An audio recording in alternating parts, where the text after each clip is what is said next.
Students, BSc part second year Hindi plus English medium online classes में आपका स्वागत। हमने इससे पहले वाली क्लास के अंदर पढ़ चुके थे, एनाटॉमी पढ़ चुके हैं हम, रूट्स की, राइजोम की और लीव्स की। आज की क्लास के अंदर हम पढ़ेंगे रिप्रोडक्शन के बारे में। मार्शीलिया का जो रिप्रोडक्शन होता है वो 2 टाइप्स का होता है। फर्स्ट जो टाइप होता है वो वेजिटेटिव या कायिक जनन होता है, और दूसरा जो होता है वो बीजाणुओं के द्वारा होता है या बाय स्पोर्स होता है। ठीक है, तो आज का जो हमारा टॉपिक है वो है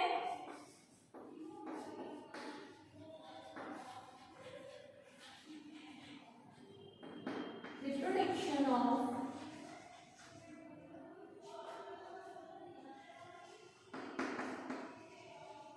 मार्शीलिया।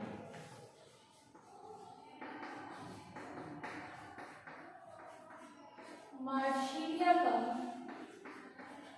जन्म।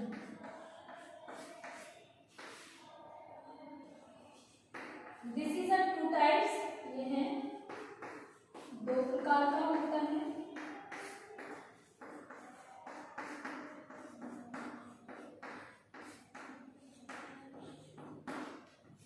पहला कायिक या फिर हम बोलते हैं वेजिटेटिव। ठीक है, दूसरा बीजाणुओं के द्वारा,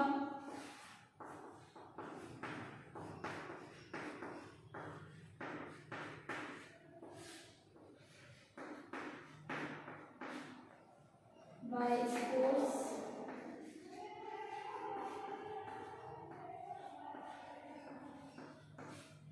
ठीक है, बाय स्पोर्ट्स।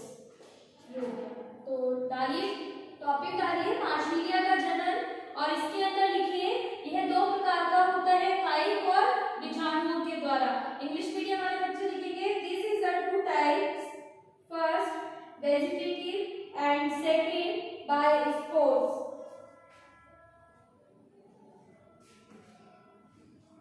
फर्स्ट डाल लीजिए, सब स्टूडेंट्स डालेंगे फर्स्ट कायिक जनन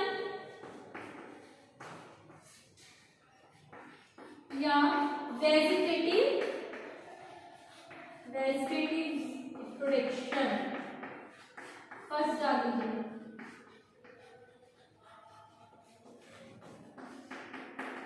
लिखें इसमें, फर्स्ट हिंदी मीडियम वाले बच्चे लिखेंगे, लिखें मार्शीलिया में कायिक जनन। मार्शीलिया में कायिक जनन कंद के द्वारा होता है, कंद के द्वारा होता है।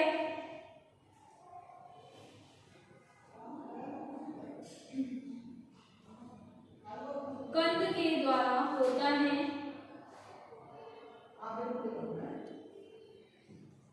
ये कंद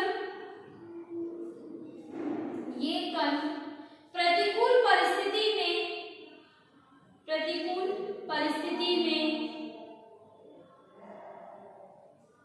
सतही शाखाओं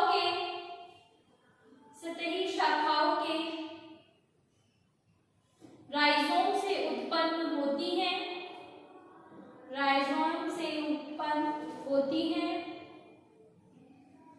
तथा इसमें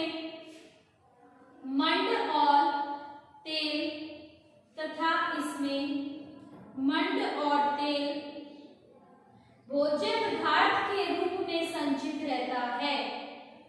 भोज्य पदार्थ के रूप में संचित रहता है। यह प्रतिकूल परिस्थिति आने पर, ये कंद प्रतिकूल परिस्थिति आने पर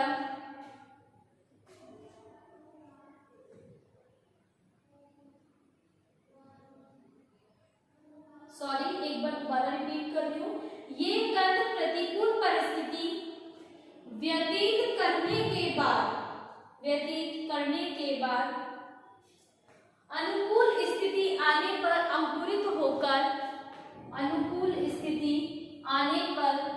अंकुरित होकर नए पादप का विकास करते हैं।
during unfavorable conditions.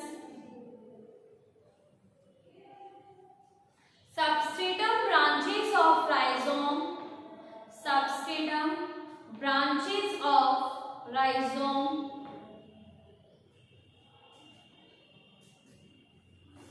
from tubers. From tubers. Full stop. They store oil and starch. Oil and starch as food.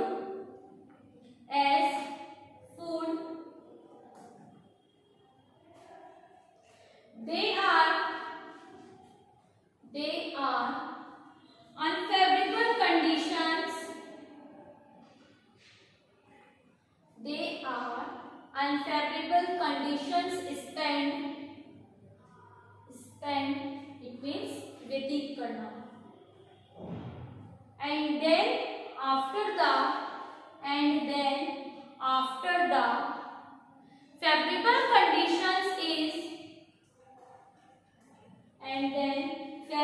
conditions is germinate into new plant. For example, Marsilea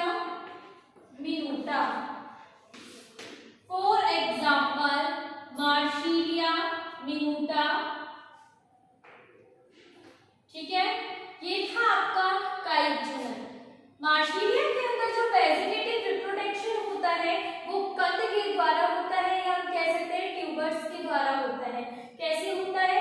जो हमारा सबस्ट्रेटम होता है, जो हमारी सतह होती है, मतलब हमारी जो जमीन होती है, इस जमीन पर कुछ शाखाएं जो होती है वो निकली हुई रहती है.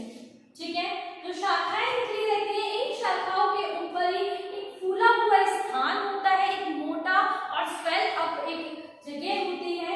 ठीक है, इन शाखाओं के अंदर ही, जिसके अंदर हमारा फूड रहता है ऑयल एंड स्टार्च के फॉर्म में. ठीक है, ये हमारा फूड है. और किसके अंदर रहता है? ये इसके अंदर रहता है जो हमारा सूजा हुआ या फूला हुआ जो हमारा भाग होता है, स्वेल अप वाला पार्ट होता है, इसके अंदर स्टोर रहता है ऑयल और स्टार्च. ठीक है, और यही हमारे क्या कहलाते हैं? फूला हुआ भाग ट्यूबर्स कहलाते हैं, कंद कहलाते हैं. ठीक है, आपने देखा होगा कि आलू है, आलू भी कंद का ही रूप है. ठीक है, आलू जो है वो भी कंदीय भाग है. हम शलगम हो गया, मूली हो गई, गाजर हो गया, चुकंदर हो गया, आलू हो गया. ठीक है, ये कंदीय भाग है. कंदीय भाग का मतलब होता है ट्यूबर्स वाला पार्ट होता है जो जमीन के अंदर रह करके, ठीक है, जो जमीन के अंदर है और जो जमीन के अंदर धंसा हुआ भाग है जिसे हम खा रहे हैं, वो होता है कंद वाला पार्ट. कौन सा पार्ट होता है? कंद वाला पार्ट होता है. इसके ऊपर भी, आलू के ऊपर भी आपने देखा होगा छोटी छोटी आईज रहती हैं. ठीक है, क्रीम कलर की छोटी छोटी आपको एक निकली हुई दिखाई देती है, उनको हम आई भी बोलते हैं. ठीक है, इनके द्वारा क्या होता है?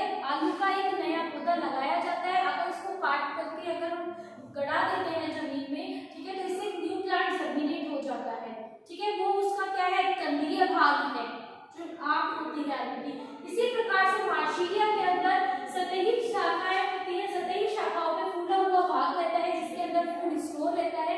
प्रतिकूल परिस्थितियां निकल जाने के बाद जैसे अनुकूल परिस्थितियां आती हैं, तो अनुकूल परिस्थिति में ये वाला जो भाग होता है वो जर्मिनेट होता है और जर्मिनेट होकर के अलग हो जाता है. अलग होने से जर्मिनेट होकर के नया प्लांट डेवलप कर देता है दूसरी जगह. ठीक है, ये होता है आपका कायिक जनन. कायिक जनन का मतलब है पौधे के किसी भी कायिक भाग से, जड़, तना, पत्ती, किसी भी भाग से अगर हम रिप्रोडक्शन, एक नया पादप का निर्माण हो रहा है, तो वो क्या कहलाता है? कायिक जनन कहलाता है. यदि प्लांट के किसी भी पार्ट से, कायिक भाग से, जड़, तना, पत्ती जो होते हैं वो वेजिटेटिव पार्ट्स होते हैं. इन तीनों पार्ट्स में से कहीं से भी अगर हमारा एक नया प्लांट डेवलप हो रहा है तो हम उसको बोलते हैं कायिक जनन है. ठीक है, अब नेक्स्ट लिख लीजिए रिप्रोडक्शन बाय स्पोर्स. नेक्स्ट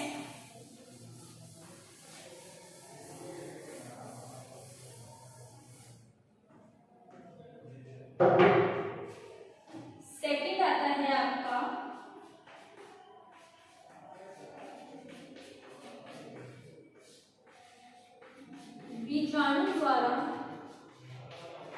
जन्म या फिर रिप्रोडक्शन बाय स्पोर्स,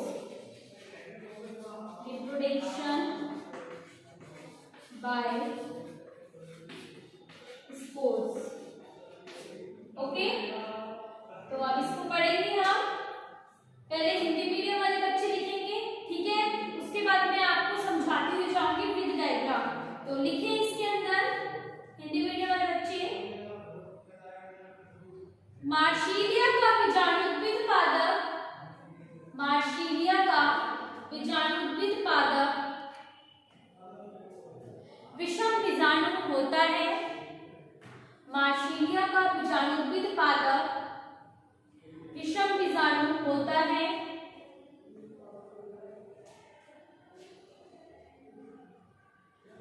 इसमें बीजाणु धानियां, इसमें बीजाणु धानियां एक विशेष संरचना में स्थित होती है। इसमें बीजाणु धानियां एक विशेष संरचना में स्थित होती हैं, जिन्हें स्पोरोकार्प कहते हैं, जिन्हें स्पोरोकार्प कहते हैं। ठीक है, इसके अंदर क्या होता है, जो मार्शीलिया का हमारा स्पोरोफाइटिक प्लांट होता है, बीजाणुद्भिद पादप होता है, फर्स्टली वो होता है हेटेरोस्पोर्स। हेटेरोस्पोर्स से मतलब है यहाँ पे जो हमारे स्पोर्स बनते हैं, ठीक है, वो इक्वल साइज के नहीं होते हैं, दोनों अलग अलग साइज के होते हैं। आपको सबको पता है स्पोर्स जो होते हैं, जब हेटेरोस्पोर्स होता है तो स्पोर्स हमारे 2 टाइप्स के होते हैं, ठीक है। एक स्पोर हमारा जो होता है वो मेल पार्ट को बनाता है और एक स्पोर जो होता है वो हमारे फीमेल पार्ट को बनाता है, ठीक है।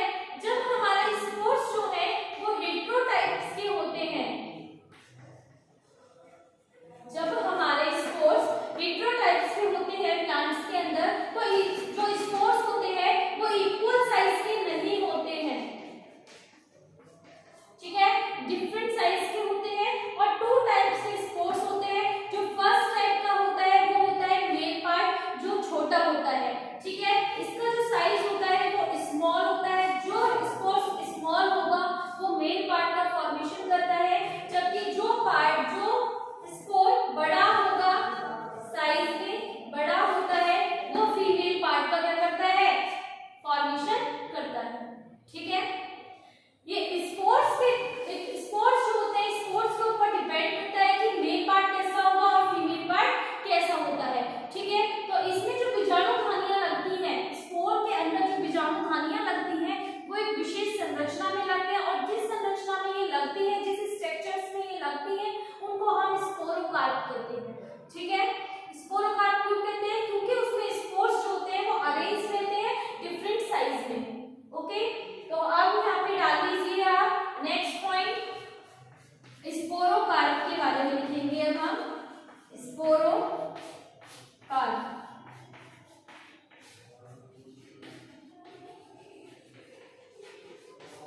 स्पोरोकार्प,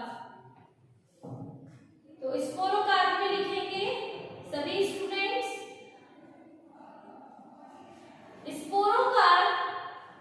स्पोरोकार्प अंडाकार या सेम के बीच के, सेम बीज मतलब बीन शेप स्ट्रक्चर होती है, जो सेम होती है अपनी सेम की फली, उसके बीच के आकार का होता है स्पोरोकार्प, ठीक है। तो लिखें स्पोरोकार्प अंडाकार या सेम के बीज के जैसे होते हैं, सेम के बीज के जैसे होते हैं, और यह वृत्त पर स्थित होते हैं, और यह वृत्त पर स्थित होते हैं। वृत्त अशाखित होता है,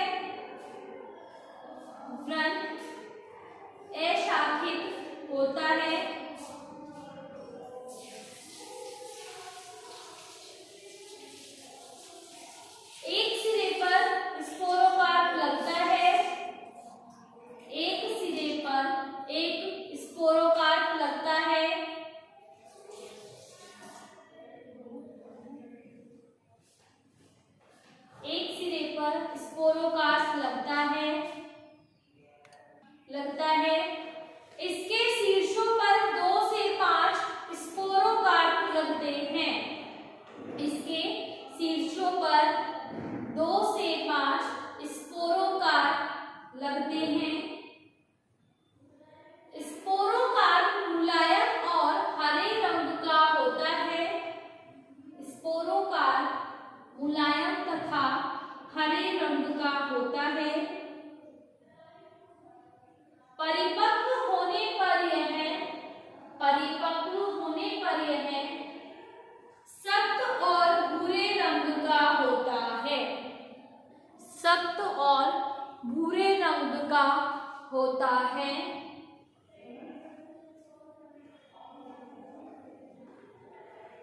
भूरे रंग का होता है।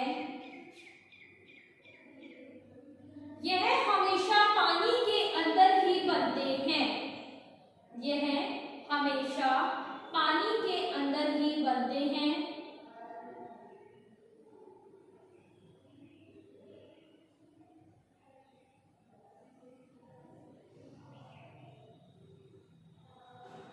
ठीक है, अब इंग्लिश मीडियम वाले बच्चे लिखेंगे जनरल बीजाणु द्वारा रिप्रोडक्शन बाय स्पोर्स। डाल दीजिए टॉपिक। अब लिखिए इसमें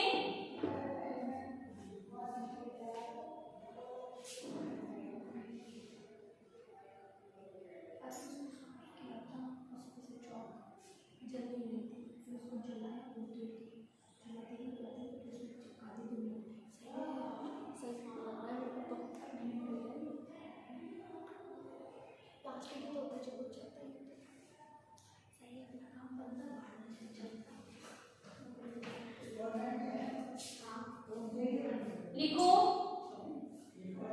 मार्शीलिया is a heterosporous plant. Marsilea is a heterosporous plant.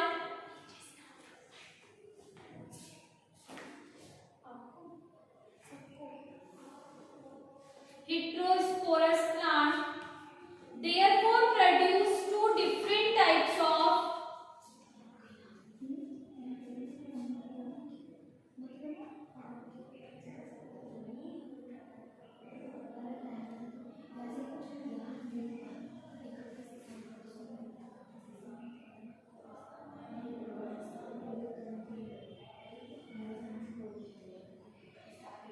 Marsilia is a heterosporous plant.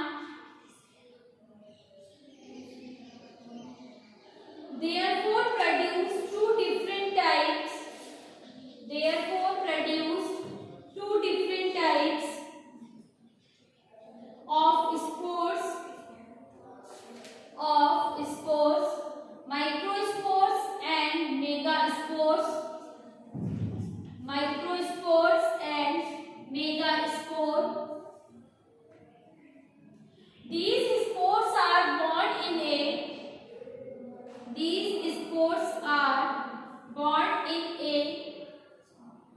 specialized structure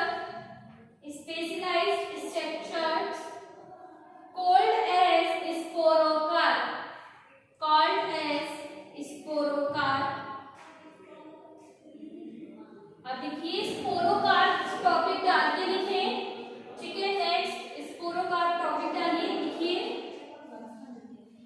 स्पोरोकार्प is ovule shaped. Sporocarp is ovule shaped और bean shaped structure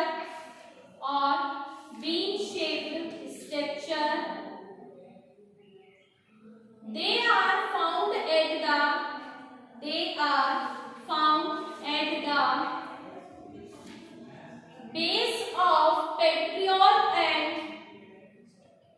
base of petiole and attached with the help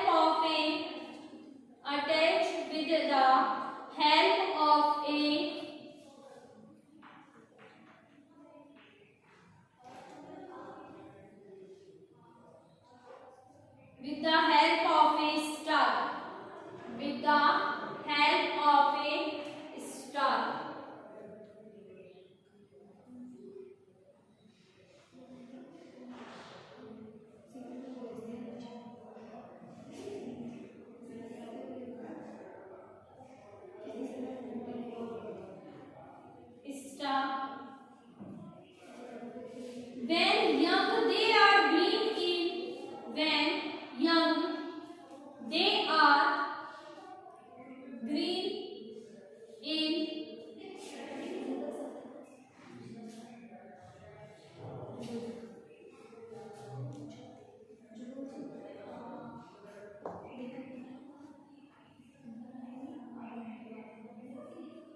When young they are green in color,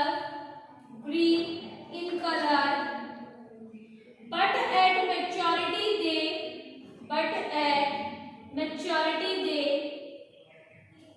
turn brown and become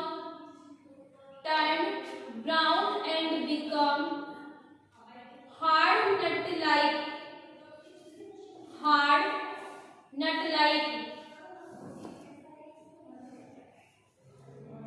Usually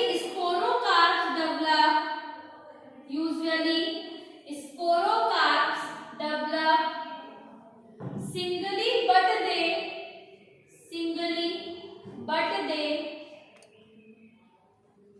may be found in clusters.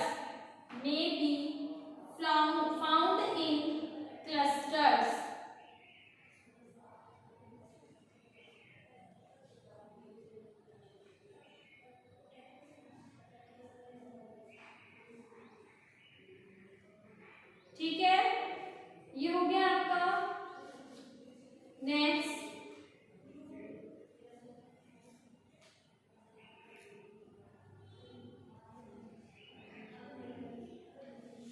हम इसका horizontal transfer section भी देखेंगे। It means मार्शीलिया के जो हमारे स्पोरोकार्प है उसका एचएलएस पढ़ेंगे और इसका हम वीएलएस भी पढ़ेंगे। ठीक है, वर्टिकल ट्रांजिशन मतलब ऊर्ध्व अनुप्रस्थ काट भी पढ़ेंगे और इसका हम अनुदैर्घ्य काट भी पढ़ेंगे। तो अब इसमें आप लिखें, टॉपिक डालिए external structures of sporocarp. External structure of sporocarp. तो फर्स्टली हम इसकी एक्सटर्नल स्ट्रक्चर देखते हैं।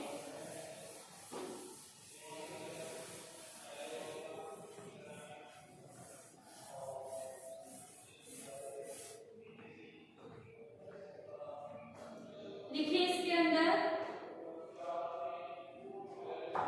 देखो एक्सटर्नल स्पोरोकार्प में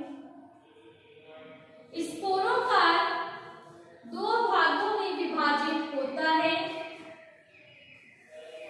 स्पोरोकार्प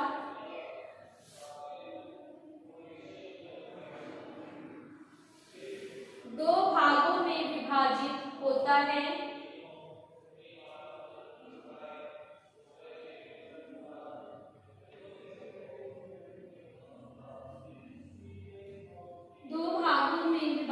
होता है।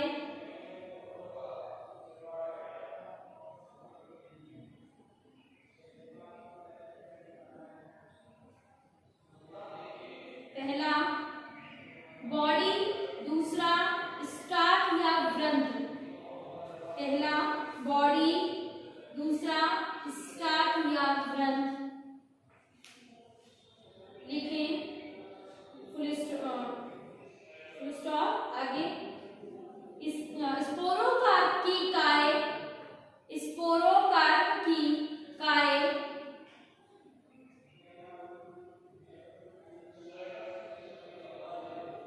स्पोरोकार्प की काय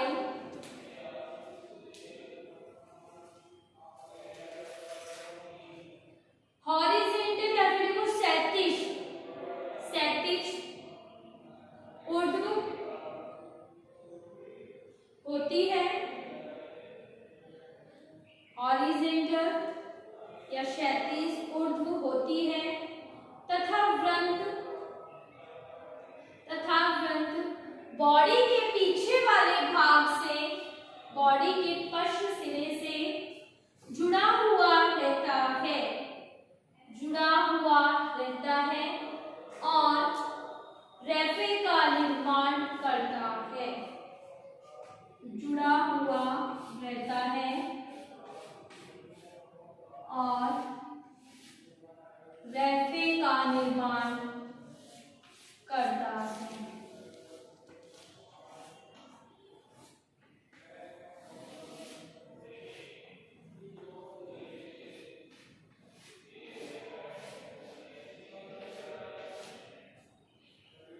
रेफे का निर्माण करता है।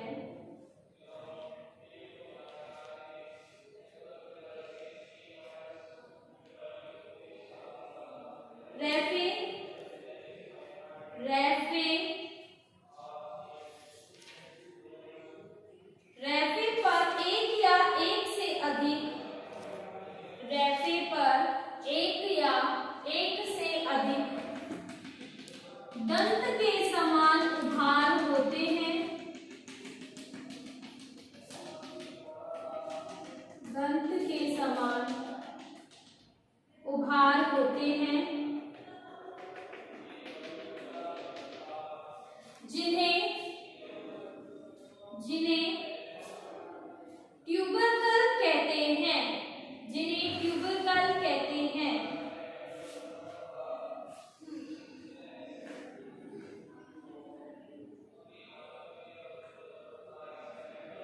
ट्यूबरकल कहते हैं।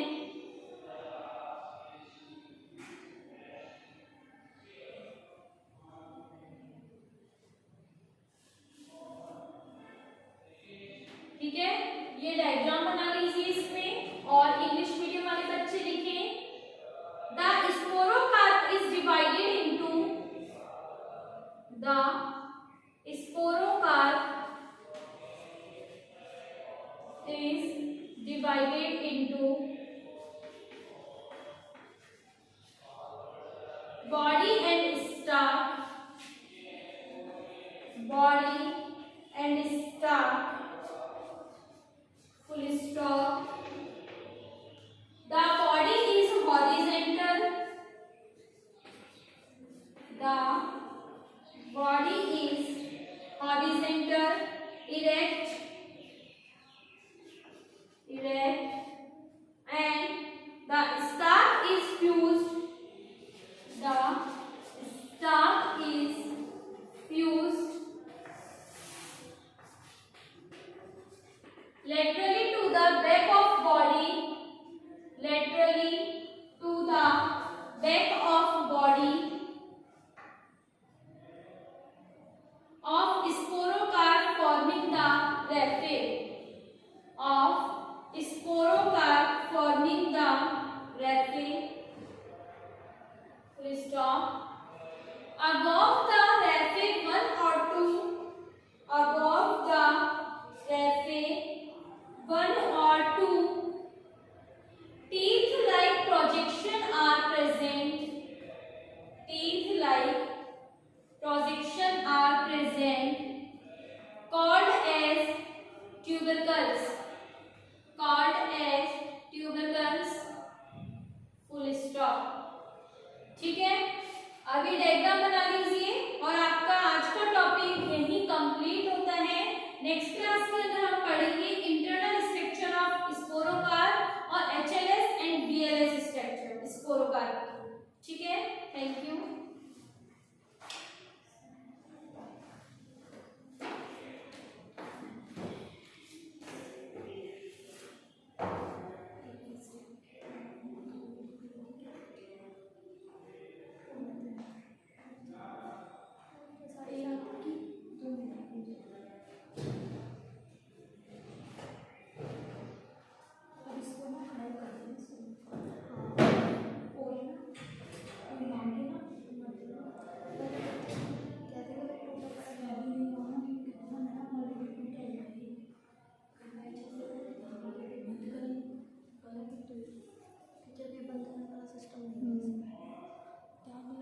सिस्टम